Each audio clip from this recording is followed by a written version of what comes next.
Niaging Sunday, wa gid toy ayo atong recording no. Tung niaging Sunday kay medyo saba gid kayo. Ang kamera akong gigamit dili kay siya mayong pick up pero may siya mo pick up og saba. Pero di siya kabalo mo pick up og sound, istorya sa baba. So ni hangyo in tao ang nagapaminaw sa atong recording nga kung pwede nga maduldo ang microphone. So iduldo na ko ang microphone gamay. Alright, so wala sila karon live. Recorded na usually ilang napaminawan. Okay, so mo ni siya ang ato ang buhaton karon. No, we will be studying continue sa Operation Morning Star. Naga-focus kita karon sa divine production and atong gitan-aw last time ang principle or concept regarding sa mga gifts or gasa nga permanente o temporaryo, no? Nganong permanente o temporaryo ato na isang tanawon padayon karon og tanawon nato ang mga concepts nga naga-tan-aw niya nga mga butang. Okay? So before kita magsugod, ako magabasa sa mga parts sa scripture nga nagaingon, kaya ang pulong sa Dios buhi o gamhanan labi pang mahait kaysa espada nga duway suwab o mudulot ngadto sa gitagbuan sa kalag ug espiritu sa mga lutahan o mga kauyukan o mutugkad kini sa unahuna o katuyuan sa kasing-kasing.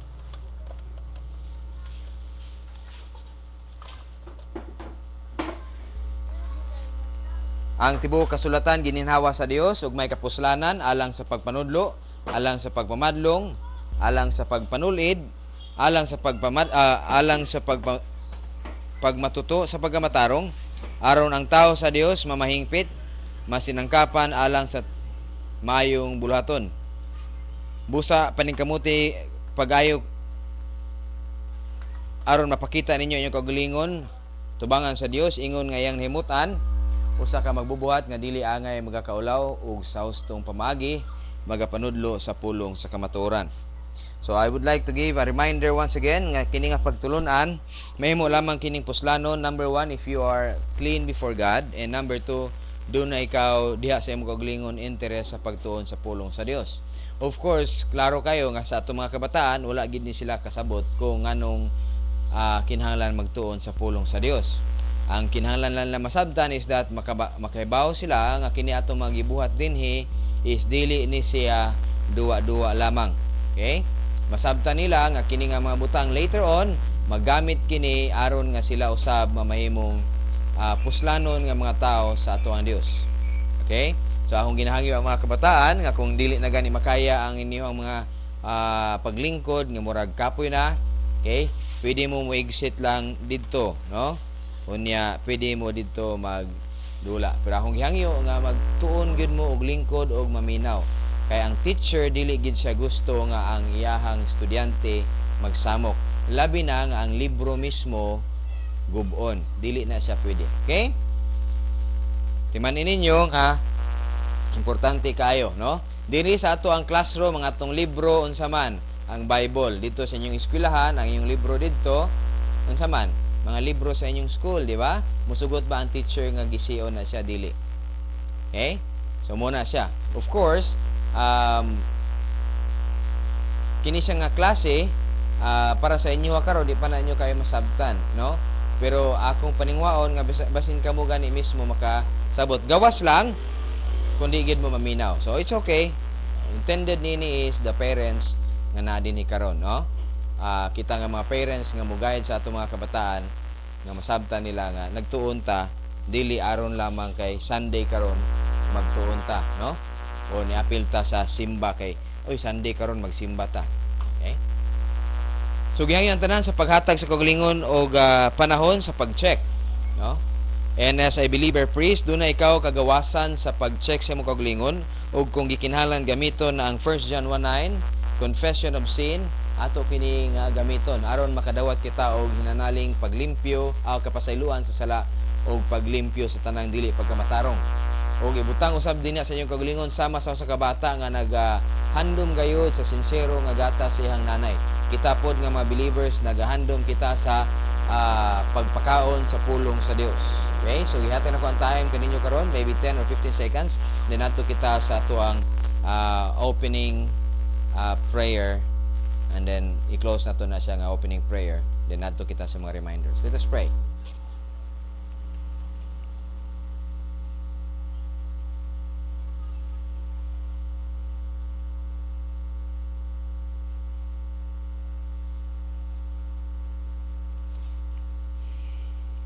Nangitong Amahan, nagapasalamat kami sa makausapa tungod sa imong kayo sa imong mga kinabuhi. Ug salamat Amahan sa grasya nga gidungagan nimo Amahan ang among inadlaw nining kalibutana. And we understand Father nga ang matag oras nga extension sa among kinabuhi, ang matag adlaw nga extension sa among kinabuhi, nakapakita kini Amahan nga ang imuhang plano nagapadayon pagihapon, ug nakita nimo nga duna pagihapon kini or pwede paghihapon kini Amahan nga matuman gayud sa among mga kinabuhi. We understand Father nga ang katapusan nga gininhawa namo ining kalibutana mao'y nagahatag Amahan kanamo og pagpasabot nga nahumana ang among trabaho nining kalibutana. Apan habang kami Amahan nagaginhawa pa lamang, dili kami mawad-an sa paglaom nga kanang imong giandam Amahan nga plano sa matag usa kanamo matuman gayud. And nasabtan namo Amahan nga kini nga plano may kalambigitan kini sa resolution sa spiritual battle nga gitawag namo Amahan og angelic conflict. Walay butang nining kalibutana nga nagahitabo Amahan, may kalambigitan sa kinabuhi sa usa ka tawo, kundili ang mahimong parte sa solusyon or kundili man Amahan mahimong parte usab sa problema. Ug walay tawo Amahan nga gusto nga mahimo siyang parte sa problema. Apan gustuhon man niya o kang sa dili, gawas kung siya Amahan na himong born again believer, number 1. O ikaduha Amahan, mahimo siya nga maging interesado sa imuhang plano ngadto siyang kinabuhi. Walay butang nining kalibutan na Amahan nga iyang ginabuhat nga makatuman gayud sa imuhang gitan-aw nga gitakda nga plano sa kaniya Amahan, kundili ang pagtuman lamang sa iyang kagalingon nga mga butang nining kalibutana. Nahibalo kami Amahan nga tungod niana ang extension sa kinabuhi gihimo nimo Amahan nga mahitabo pa namo tungod kay ang kamatuoran na ang intention Amahan nga mapatuman kini ngadto sa imong kinabuhi na usab busa Amahan. Ang amuan na lamang is that padayon gihapon kami Amahan nga magdawat niini nga mga information hangtod nga ikaw maga-approve kanamo o gamiton nimo kami Amahan dinha sa witness stand aron atubangon kami mismo ni Satanas ug tan-awon niya ang among mga kinabuhi. And we understand Father nga kung mahitabo man kana kay bawo kami Amahan nga imong ipakita nga ang amuang kinabuhi igo na gayod aron moatubang niana nga mga sirkumstansya. Bisan pa man Lord, kung dili pa man kana karon nga adlaw or sa ugma nga adlaw, ang amo lamang na Amahan nasabtan ang pagpadayon sa pagtuon sa imong pulong o padayon usab nga pag-apply niini sa matag sirkumstansya sa among mga kinabuhi. Ibalik na mo kanimo Amahan ang pagpasalamat o ginadayeg ka namo once again sa tanan nimo nga kayo sa among mga kinabuhi o pag-provide nimo sa tanan nga kinahanglanon. Amen. Alright, so ang reminder is this is the schedule, no?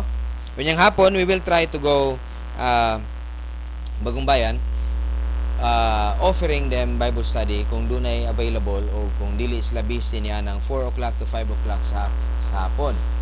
If ever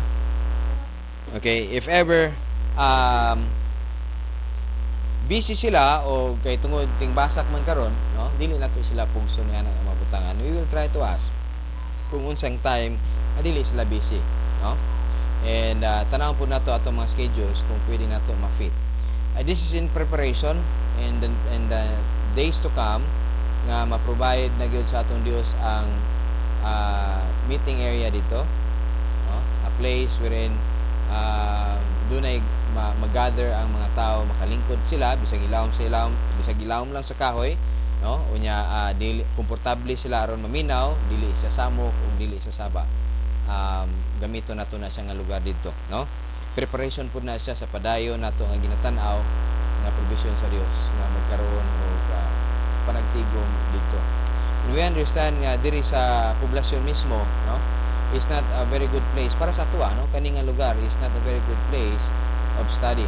Una-una inig agi sa sakyanan pertigong sa baan. Ikaduha, nakita nila ni nga lugar as an area wherein only for business, no? And that may mabantayan gani ninyo sahay nga manulod sila mura gani og wa gyud sa kibaw unsa ni sila diri. And then basta lang, no? Usahay mao pwede gud ka ma-offend pero kabaw man ka nga wa gyud sa kasabot, no?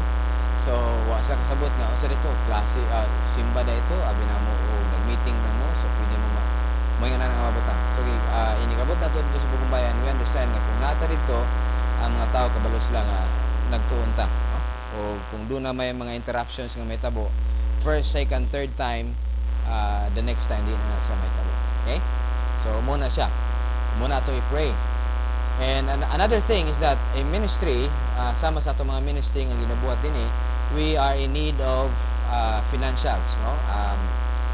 Number one nga need sa financial sa usa ka local church is that the church could provide a pastor, no? For now, wala ko naga-demand niya na. By the time nga moabot na ang mga panahon nga ang usa ka Kristohanon nagtubo na siya diha sa pagpanudlo sa iyang pastor, o doon na siya kapasidad aron nga masabtan niya iyang responsibility ug not obligation, or else masabtan niya nga pwede gid siya maghatag bisag wala siya iyahag yung kwarta pinaagi lamang sa pag-desire, number one, o himuon niya yung kagalingon nga limpyo at tubangan sa atong Dios o gamiton siya as instrument nga ma-forward ka na nga mga provision. Ato ka nga dawaton nga mga giving agig pag-provide sa atong Dios sa mga panginahanglanon ini nga ministry, and later on maka-provide pud ta sa uban nga mga kaigsuonan sa ilang mga ministry usab, labi na sa Santa Maria nga Training Center, no? Ang Mindanao Metanoia Ministry Sound Doctrine Studies Training Center dito sa Santa Maria. And we don't know kung asa po ito mga tuwang ministry magabot, kung asa po ito bang iyahang mahatag nga support, no? Basin makasuporta sa mga ministry usab, no? Like nag-pray kita nga later on, in fact dili lang later on because last year naka-provide ta, no? Naka-provide ta or nakahatag pud ta sa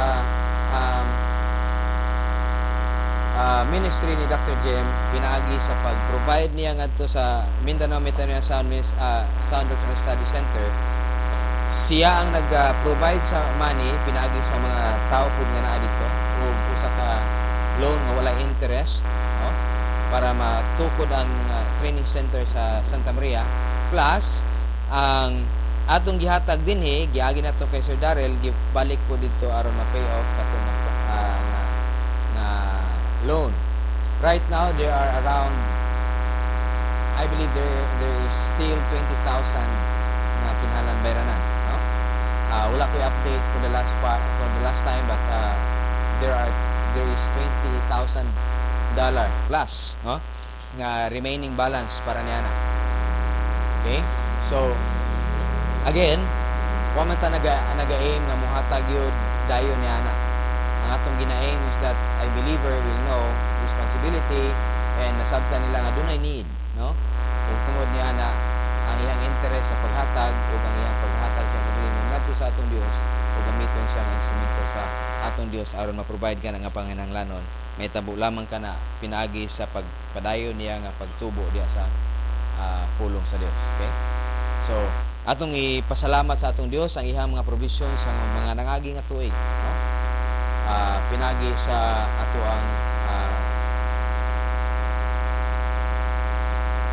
paghatag og time sa pagunahon ang ini nga mabutang o atong pasalamatan siya nini. Let us pray in silence sa iyang kaayo og iyang pag-provide sa mga nangagi nga mga tinuig. Langit ng Amahan, salamat tungod kay ikaw usa ka Dios nga kahibaw gayud Amahan kung kanusa nimo i-provide ang tanang mga butang. O in fact Amahan, kabalo kami nga from eternity past giandam na nimo kini nga mga provision. Ang amo lamang Amahan is that kung unsaon na mo kini Amahan pagdawat gikan kanimo. Madawat na mo kini Amahan pinagi sa usa ka believer nga number one, he is clean before you, functioning diha sa iyang bagong pagkatao, o doon na siya interest Amahan sa paghatag.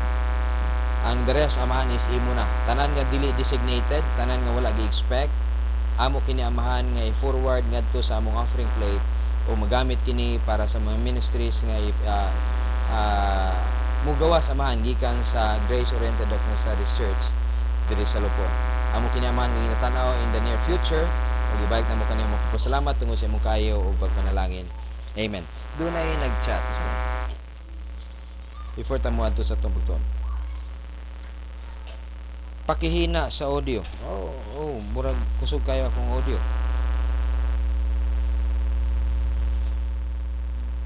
Kana, okay na kana? O saba gyapon kayo? Kusog, hinay. Palihog daw ko feedback kung hinay. Kung kusog, rapod kayo, murag di na siguro kay gipahinayan na nako na. Hello, test mic. Alright. Wala na nag-feedback, basig wa na gyud sa kadungog.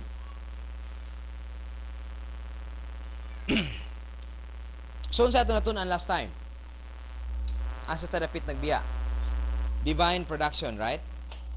Gasa, gifts. Okay? Kinsa lang gani ang makadawat sa spiritual gift? Born again believers, okay? Born again believers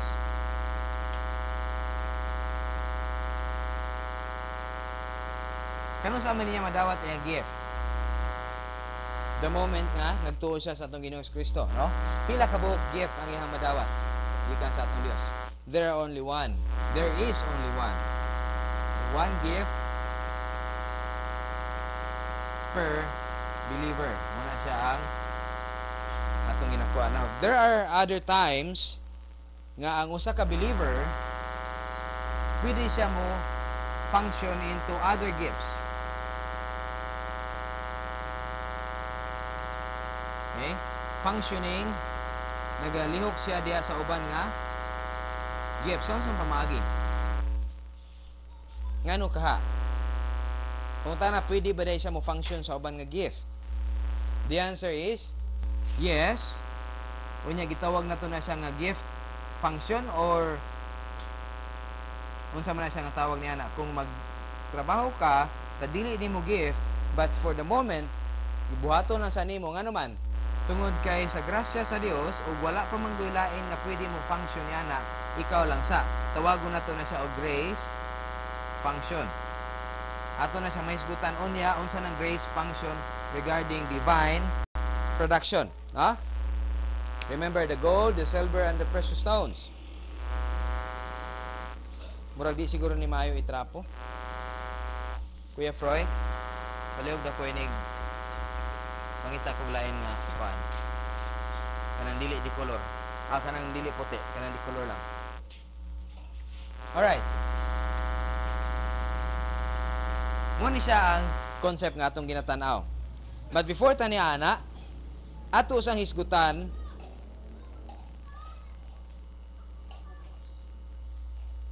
or ato sang i-review atong kaugalingon regarding sa mga spiritual gift nga naa karon sa panahon sa iglesia. Kinsa may makahatag, no?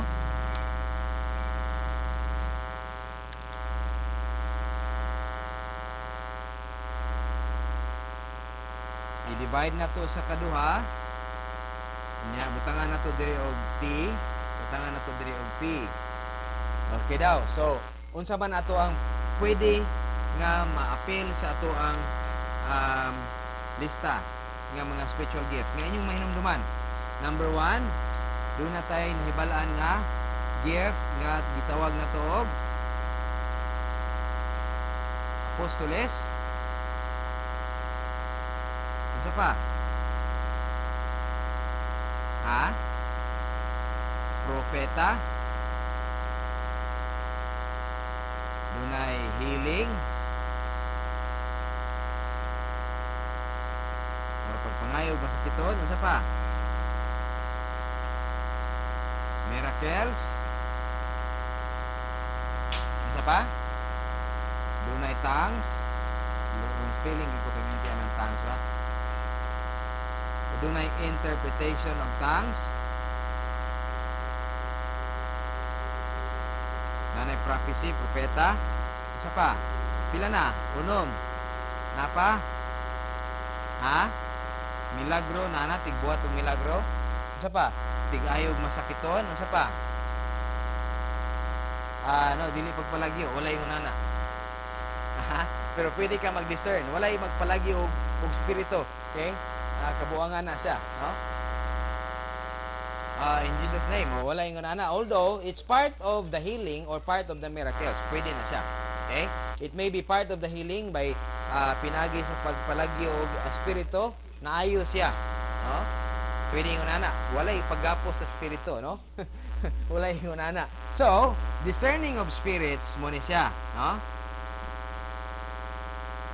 Ibig sabihin, ako karon nga nagatudlo, for example, nata sa not Old Testament, nata sa first century church, no? Unya nata sa sitwasyon nga wala pa na kompleto ang canon of scripture. Unya nata sa sitwasyon nga ako nagatudlo sa inyo karon, maybe not a pastor yet, okay? Because for this moment naalay revelation nga gihatag nga atong Dios sa ako, no? And gitawag na siya nga revelation nga direct o instant revelation for the purpose nga ma-provide nako ang gikinahanglan nga buhaton karon, no? So gi-provide sa Dios ang information ug akong istorya sa inyo. Prophecy ako ang gibuhat nga gift. Ang discerning of spirits is naa din ha. Nitindog ko ingon moyon ko nga mao kini ang gusto ipabuhat sa Dios kanato karon. Niingon dayon ang discerning of spirits iya siya sa Dios. Walay duda, no? Nakita dayon niya diha sa sulod sa anang tawhana nga dunay espiritu diha nga iya sa Dios. Okay? Kabalo siya nga wala ni nangilad nga tao. So muna siya ang discerning of spirits. Okay? Siya og kumbaga sa atoa pa lain term niya, ma-psycho niya. Actually, di ko psycho, no? Pero dunay power gipinagi sa balaan nga espiritu nga ma-detect, no? Mag-confirm ang discerning of spirits nga kana siya is tao na siya sa Dios. Okay? So nana tay 7. Napay 3. Sa pa man to? Ang word of wisdom, unsay angay buhaton, word of knowledge, ang kahibalo sa angay buhaton kung saon pagbuhat, o unsa pa, ang the gift of faith. Okay? Now kani siyang gift of faith is dili ni siya mao ang gift nga nadia sa Ephesians chapter 2 verse 10 na verse 8 ha. Kalihog ko open sa inyong mga Bible.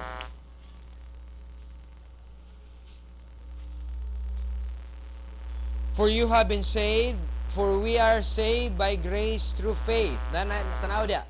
King James, tanawa. Ephesians chapter 2 verse 8. Daghang nagaingon nga mabaya ni hinungdan nga nagaingon sila nga ang kaluwasan pinili lang, no? Ang maluwas. Murag katol akong ilong sa ink da. Ephesians chapter 2 verse 8. For by grace are ye saved through faith. Yun siya diya. And that not of yourselves, it is the gift of God. Now, unsa daw ang it is the gift of God? Is it the faith, the gift of God? Or what is the gift of God? Nga na diha. Of course, we say that for by grace, you are saved through faith. And that not of yourselves, it is the gift of God. Ang kanang it is diya, although wala na siya sa manuscript, pero kanang it is diya na, is nagapertinar kunuhay na siya sa gift, sa gift of faith, which is not true. Okay? Because ang ginaisgutan din ha, is the salvation and not the gift of faith. Okay? So, dinhi ang gift sa atong Dios nga gihatag sa tao is dili ang faith, although kini siya is the gift of faith. Okay? Nasabtan na to. Kani siya nga gift of faith is gihatag ni siya sa Dios alang sa church. Unsa may purpose? Confirmation man gihapon ni siya nga gift. Unsa may purpose? Kung dunay giistorya, siya ang mag-confirm nga tinuod siya according to the proportion of faith. Mo man ay istorya dito. According to the proportion of faith. Mo yung proportion, it's the dispensing of faith. Kung mo ni siya ang atong standard nga ginabasihan, ang iyahang pag-confirm niya na nagabase ngadto sa standard nga iyang nasabtan regarding sa pamaagi sa kinabuhi sa church age. If, however, ang iyang ginaistorya is not in line ngadto sa kinabuhi nga naa diya sa standard, kaning gift of faith moingon siya dili na siya tinuod. Dili siya mo confirm. Alanganin ko niya na. Ang alanganin ba is faith? The answer is no. Okay? Pero kung moingon siya 100%, that is true according to the faith, then kana siya nga information dawato nila. Na nagisgot tayo ini, although wala na siya labot sa tuwa karon for the purpose of just identifying, because there are people, even gani sa nakoy murag friend, I don't know kung friend nako na siya sa Facebook. Last na ha. Kuhaon ako na siya. Ngayon nagtawag siya sa kagalingon apostle so and so. Okay? They still believe that God still elect an apostle. Okay? Wala na karon. So, and daghan po nagaingon nga siya propeta sa atong Dios. Okay? Now atong hisgutan sa unsang pamaagi kani sila nga mga butang, no? Ato sang i-elaborate. Ang faith, unsa ganito itong istorya sa faith ganiya, confirmation, no? Ang word of knowledge, unsa ni siya? Communication, confirmation, communication. Unsa ni isa? Communication gyapon ni, no? Unsa gyud ang communication? Kanang paghatag og impormasyon. Discerning of spirits, unsa man ni?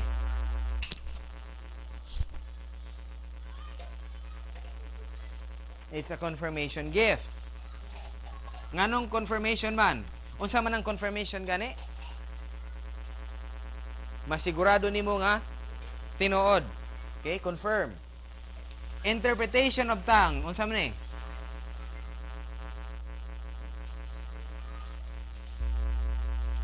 Well,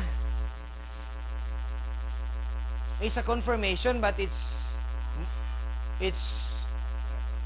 part of confirmation plus information plus communication. So, confirm. Kaya nga naman, mo confirm siya kung ang gift of tongue ba, which is a communication gift, but a communication gift for God. And at the same time, a communication gift ngadto sa unbelieving Israel. Muhatag og unsa? Muhatag og amazement. But actually, ang tongues is primarily for identification gift. Identity. There is an ID. Uy, murabag, they will be amazed. Okay? And gina-remind na ko ato mga kabataan, nagsugod na mo ha sa inyong mga trabaho. Okay? Nagsugod na reminder. Okay? Ayaw ninyo hulata nga mag-cause ni siya sa inyo ang tibok adlaw nga walay ice cream, ice candy. Ha? Ayaw nyo hulata. Last warning. Okay? And remember, this is recorded. Apil ang inyong pagpabadlong diri sa recording nato. Okay? Ayaw mo pakaulaw. Okay? Ayaw mo pakaulaw.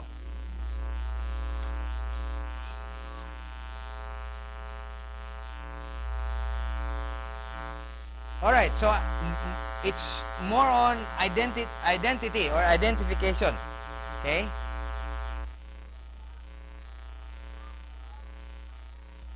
Because it talks about the signs and wonders. The signs and wonders. When you have the sign, then you will be identified. Okay? But there is a communication in it because nga naman, doon na siya information nga ginhatag. However, di lang siya masabtan sa ubang mga tao sa palibot, but the one who interprets will give the information. Ano siya yung istorya? Okay? So there is a confirmation plus communication on that part. ang healing and miracles, unsa man ni sila? The signs and wonders, so it means identity, no? Na may signs and wonders dia. Prophets are communication gifts. Apostles are leadership gift. Na dunay part communication, duna po'y part identity. Kaya naman, they can do healings and miracles also. And they are also part sa leadership. Okay, muna sa leadership. Okay? Now, ato ta. Palihog ko open sa inyo mga Bible. 2 Corinthians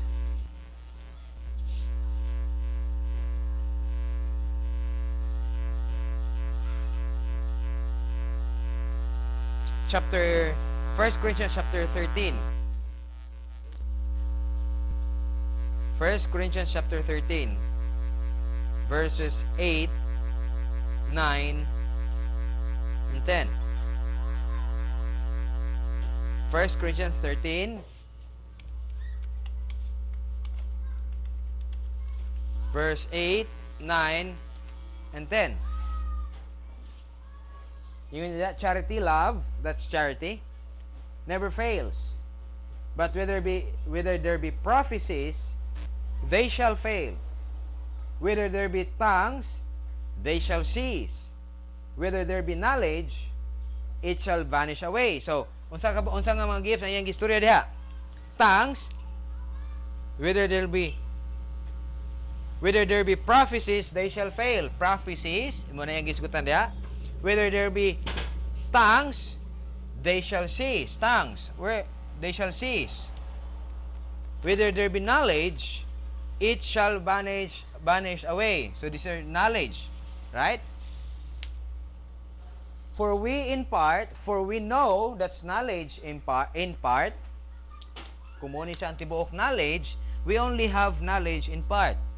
Muna iha, part, no? Or ano man to? If this is the knowledge og ni Senator Lito Lapid, pizza pie, no? That's in part. That's the pizza pie nga iyang istorya. Butan po ni kayo, no? Ang pinaka-paborito ni Enrile si Lito Lapid. Kay siya ra gyud ang nagistorya sinod. Wa gyud siya nibalan. Ang uban murang mo gyud sila pughebaw. Bisag wa gyud sila part sa law, no? But anyway, let's go back. So mo ni siya ang part, the pie nga iyang ginistorya diri. For we know in part, and we prophesy in part. So this is the prophecy in part. So this is the knowledge that we know, and this is the prophecy that we only know. That's in part. Okay? Verse 10. But when that which is perfect is come, the perfect, meaning the whole of it, is come, then that which is part shall be done away. Then that which is in part shall be done away. What is in part? Ang kaning nga information mawala, o ang naghatag niya nga information ang mawala? Because there is a question about niya nga butang. Unsa ba ang mawala? Ang information nga ilang gihatag sa prophecy og knowledge, or ang kaning gift mismo ang mawala? Remember nga ang context is sa verse 8 is unsa man? Love never fails, but whether there be prophecies, they shall fail. Muna siya ang context. So unsa ang mawala? Ang information o ang gift? The information mawala? That's wrong. The gift ang gistoryahan diha nga mawala, not the information. The information remains. Why? Okay? Ato na isgurihan tong taud-taud. Whether there be tongues, the tongues, okay, here it is, they shall cease. Whether there be knowledge, it shall vanish away. So let's talk about first the tongues, because they are not primary communication for human being. Unsa ganitong mga tongues nga ilang ginabuhat? Let's tanaw na to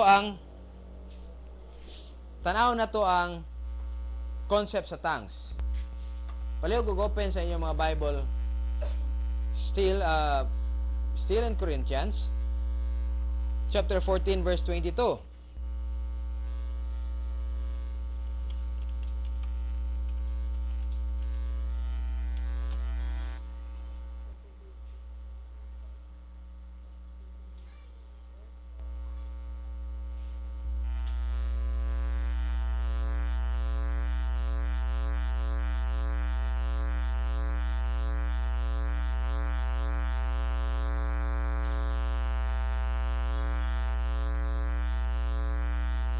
Let's talk about verse, magsugod to diya sa verse 21, the concept about the tongues, no? 14 verse 21. In the law it is written, with men of other tongues, that's different tongues, and other lips, will I speak unto these people. He's talking about these people. And who are these people he's talking about? This group of people. Asa siya dapit ini nagabase, by the way? He's talking about the passage in Isaiah chapter 28 verse 11. Gusto niyo mo adto pagyud ni ana nga verse? Tanaw na to, Isaiah 28 verse 11 and 12. Ingnan natin sa verse 11 and 12. Isaiah 28, 11 and 12, he said, for with stammering lips, mura bag gapangurog nga mga dila, like sa inahitabo sa kuha karon, nagakurog akong ilong o gakuang ngabil, I don't know, basig allergic ko sa katol karon pamampod o kani siguro. Asa naman ikuha pre? Labanan? Bantu bra.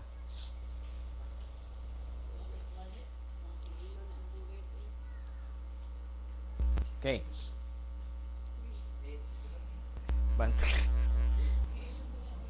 For with stammering lips and another tongues will I speak to these people, to whom he said, this is the rest, wherewith ye may cause the weary to rest, and this is the refreshing, yet they would not hear. Okay? But the word of the Lord was unto them precept upon precept upon precept, line upon line, line upon line. So it's talking about this information. And he is basically talking about the group of people. Kinsa man nga mga tao? The Jews. Okay? He is primarily talking about mga Hudyo. Okay? Wherefore, he said, verse 22 sa chapter 14 sa 1 Corinthians, balik mo gamay. Inyo bang nasirado inyong part sa Bible? Baliw ko. Wherefore, verse 22 of chapter 14 sa 1 Corinthians, tongues are for a sign. That's signs and wonders. Tongues are for a sign, not to them that believe. So, unsay purpose sa tongues? It's a sign for believers, for unbelievers. What is the initial purpose of tongues? For people who don't believe, especially the Jews during the time. Eh? But to them that believe not, okay? Ingon niya diri, wherefore tongues are sign not to them that believe, not to them that believe, that's us. Okay?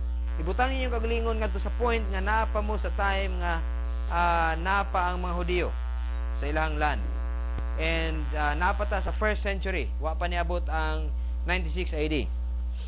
So ingon niya Apostle Paul, ang tongues are designed as a sign to them that not to them, not dili para sa ato, dili para kanila nga nagtuo, but the conjunction of contrast ngadto sa mga dili magtotoo. Okay?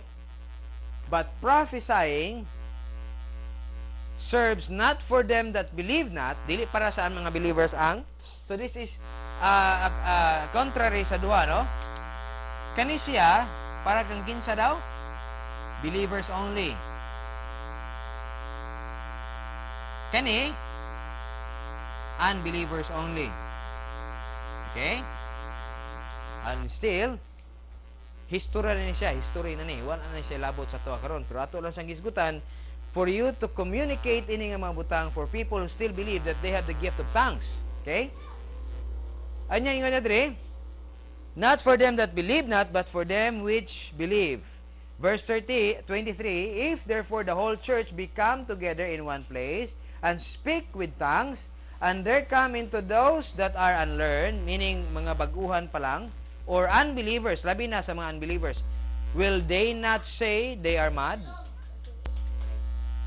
But if all prophesy, and there come in and believe not, or one unlearned, mga baguhan pa sa pagtuo, he is convinced of all, and he is judged of all. Tanan nga, makonvince siya sa tanang ginaistorya, and ma-judge siya based sa iyang na sabtan. Okay? Unya, and thus are the secrets of his heart made manifest because of this prophesying. Padayon ta, verse 26. How is it then, brethren, ingon niya, when ye come together, every one of you hath psalm, hath doctrine, hath tongues, revelation, hath an interpretation, let all things be done unto edifying. Muna siya ang purpose. Now, verse 27, yun niya, if any man speak in a known tongue, for example, nag-istorya ka sa pulong, ngawa na sabtan sa mga tao diya sa palibot, let it be by 2, or at the most by 3, and that by course, and let one interpret. Okay? Siguraduha nga dunay at least 2 or 3,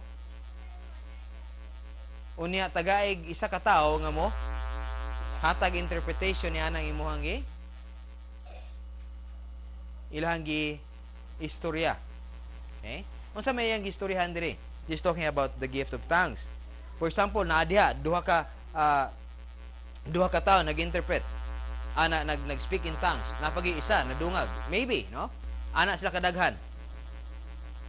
Inya okay, ingon ni Apostle Paul. But let one interpret at least. Para pod, ingon niya verse 28, but if there be no interpreter, let him keep silence in the church. Kung wa man lang day mag-interpret siyang gibuhat, kay saba ra magigaya, di kasabot, wa may pulos. Let him speak unto himself and to God. So this tongues is, unsa kung ingon sa inyo ganiya, this is a primary communication, not for people who believe, but this is primary communication towards God, because this is a message of praise and thanksgiving to God. Tanaw ninyo ang Acts chapter 2, muna ilang gibuhat dito. They gave thanks and praise to God early in the morning. Katong niabot tayo ng Pentecost, they speak in tongues. Okay? And they praise God. Muna ang purpose sa tongues. So this communication is for directly directed to God. And the interpretation of tongues will give the people around a consolation nga unsa?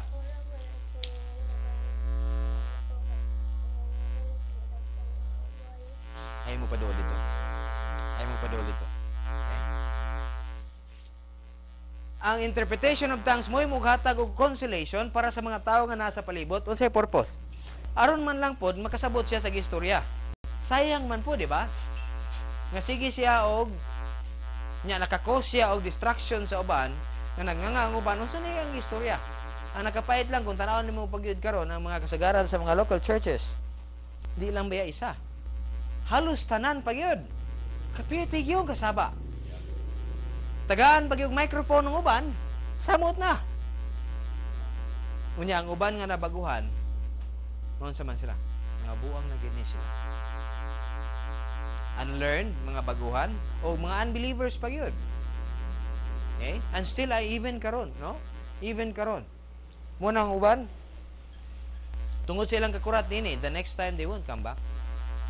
Okay? Mapugos na lang siguro tungod kay uyab niya ang iyang giubanan, no? Kung dili man ningunana, then that's it, no? So ingon niya diri, and this is talking about prophecy now. Alright. So ang purpose sa atong Dios ni atong panahon na, no? Nga kining tongues is para sa mga Jews. Question. Kung ang purpose niini is para sa mga unbelieving Jews, at AD 70, nawala naman ang mga Jews, pinagi sa gitawag na itong event nga diaspora.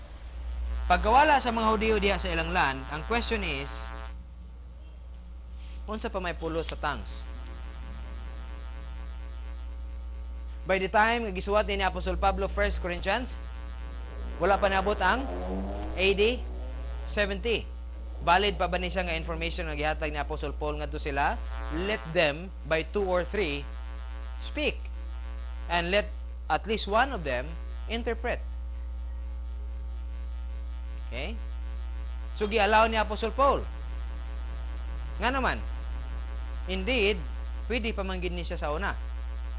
But by the time wala na mga Hudiyo sa ilang land by diaspora, diya sa AD 70, unsa pa may pulo sa gift of tongues? The answer is none. Kung wala na pulos ang tongues, kung magistorya ka og tongues, para sa unsay purpose? Wa na pod. And thereby, let him keep silent. The question is there any valid gifts after AD 70? Is there any valid gift of tongues after AD 70? The answer is, there is none.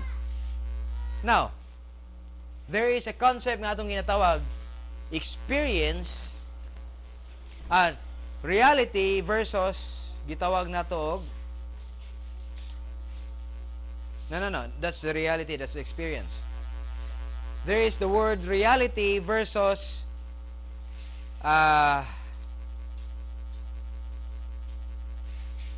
validity.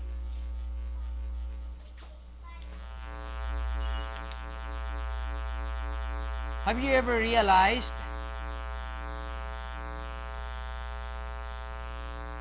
validity? Reality versus validity.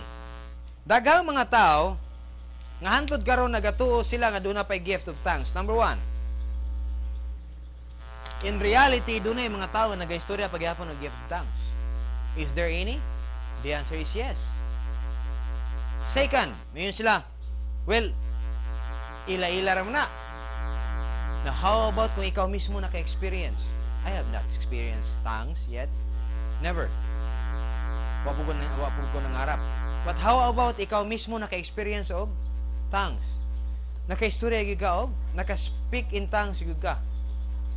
Does it by experience reality? The answer is by experience, that's reality, right? But when we talk about validity, is it because of na-experience nimo in reality, is it valid already? Tungod kay na experience. Unsa may basihan nato sa validity?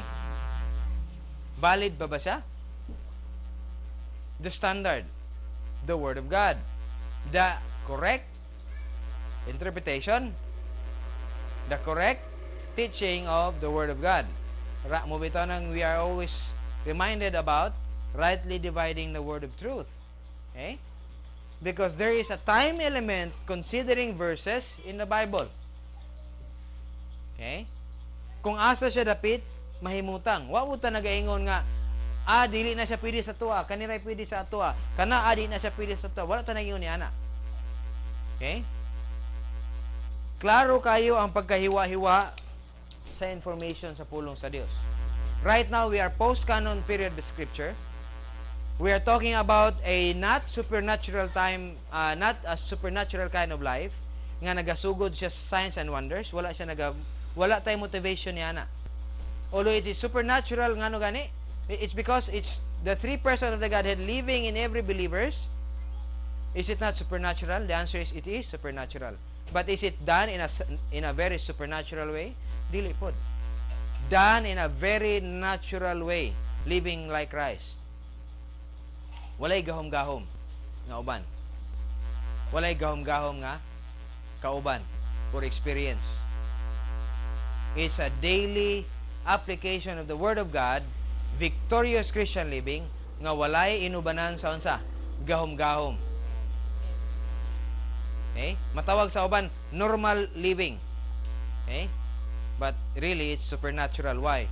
Because it's God the Holy Spirit who influence. It is Jesus Christ who lives through the believer. Dili ba na siya supernatural? Nga ang usa ka sinner by birth with a sin nature sa iyang kinabuhi until the time mamatay siya or maabot ang rapture, but lives like Jesus Christ. This is not supernatural. It's supernatural. Okay? The problem is, it is not about the power. Ngaon sa gahom-gahom, ayuhon nimo masakiton or i-slain ka sa Holy Spirit foolishness, no? Nya mga tumba pod mo diyan tanan. Sandi gid mo bangko para di mo matumba. Ligon ha. Continue. So kung wala na ang Jews, wala na purpose ang tongues. O wala na pulos ang tongues. Question, kung wala na tongues, unsa pa may trabaho sa interpretation of tongues? Wala na pud siya. Unsa lang nabilin? Discerning spirit, word of wisdom, word of knowledge, healing, miracles, prophecy. In fact, wala na ko'y nakita ang record sa Bible that after AD 70, doon na pa healing nga nagahitabo. Unless kung kani recorded man no? I would like to challenge sa inyo mismo, kung doon na mo'y madunggan nga recorded diha sa Bible, nga nag-record siya after sa diaspora nga doon na pa healing og miracle, ingni ko niyo asa nga verse. Kad I would change that word, but as far as I'm concerned, after the diaspora, wala na ko kakita og healing og miracles after that. Okay? But this is just a challenge. I would say, okay, ibutang lang sana diha. Okay? But I should say, after AD 70, wala na ko kakita any recorded nga mga believers nga naayo sila through healing or nagbuhat sila miracles after that. Or kung doon na may miracles, it's God Himself who do it. Like si John, dili ba milagro kung ihumol kag mantika di ka mamatay? Is that miracle? Si John ba ang nagbuhat og miracle? Dili. Ang Dios mismo nagbuhat ngadto kan John. Okay, ang atong istorya nga magbuhat og miracle is that ino nimo ang tao rise up and walk, mutindog siya og mo lakaw siya, leaping and he was yung sa tigibuhat niya, leaping, jumping, praising God, katong bakol, no? Itindog siya og nag-ambak-ambak siya og sa iyang kalipay og naga-praise siya sa ato ang Dios. After ni adto nga time sa AD 70, wala na kaya makita ingon. Even gani before pa gani niabot ang AD 70, bisan gani sa Apostol Paul mismo, di na siya makaayo og sakit. Can remember mo kang Timothy? Nga naay sakit si Timothy sa tiyan? Unsa na lang instruction ni Apostol Paul? Paimnan na lang siya og bino. May na siyang tiyan. Di na gani siya kaayo masakiton. Okay? Pero kung doon na may muhatag og verse nga moingon sa kuha nga naa pa mo ni siya nga verse, then yes, I would accept nga doon na pa healing and miracle after AD 70. But I should say there is none right here. Karon, no? And padayon ta. Now let's talk about the concept of the perfect. Unsa to atong istoryan ganiya? But when the perfect is come, but that which is perfect is come, that which is in part, unsa man, will cease. Okay? Or will be done away. Okay? Asa na to na siya nakita last time? 1 Corinthians chapter 3 verse 13 verse 9. Okay? Balik ta sa 1 Corinthians chapter 13 verse 9. No, actually mubalik taon niya, no? Let's take a break 15 minutes and balikan na taon niya ang 1 Corinthians chapter 13 verse 9. Mangutana kita kanus aman matuman kining that which is perfect is come. O kanus na siya may tabo. Okay? And let's talk about the remaining temporary gifts and then add to the inta sa to ang permanent gift after niya na. Take a break, 15 minutes, 9:15, balik ta.